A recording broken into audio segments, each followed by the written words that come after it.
দেশের চলচ্চিত্রাঙ্গনে এমন ঈদ যেন বারবার দেখতে চাইবেন ছবিটাঙ্গন থেকে শুরু করে সাধারণ মানুষরাও। প্রেক্ষাগৃহে দর্শকদের উপচে পড়া ভিড়, টিকিট সংকট, মিডনাইট শো, দর্শকদের ইতিবাচক প্রতিক্রিয়া সব মিলিয়ে দারুণ সময় পার করছেন সিনেমা সংশ্লিষ্টরা। এবারে ঈদের সবচেয়ে আলোচনা এসেছে দাগি ও বরবাদ। এ দুটি সিনেমা নিয়ে সিনেমা প্রেমীদের আগ্রহ ছিল তুঙ্গে। ঈদের প্রথম সপ্তাহে এখনো মাল্টিপ্লেক্স সহ সিঙ্গেল স্ক্রিনে দাপিয়ে ব্যবসা করছে দাগি ও বরবাদ। বরবাদ সিনেমাটি প্রথম দিনে মাল্টিপ্লেক্সের 50টি শো থেকে আয় করেছে 55,40,000 টাকা। স্টার সিনেপ্লেক্সে শো বাড়ানো হয়েছে। আশা করা হচ্ছে ষষ্ঠ দিন শেষে বরবাদের আয় 3 কোটি টাকা ছাড়িয়ে যেতে পারে।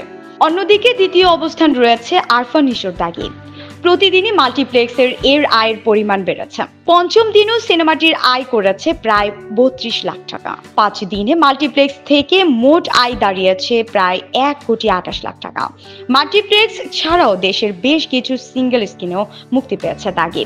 চলচ্চিত্র সংশ্লিষ্টরা মনে করছেন এই সিনেমায় আয় ইতিমধ্যেই 2 কোটি টাকা ছাড়িয়েছে।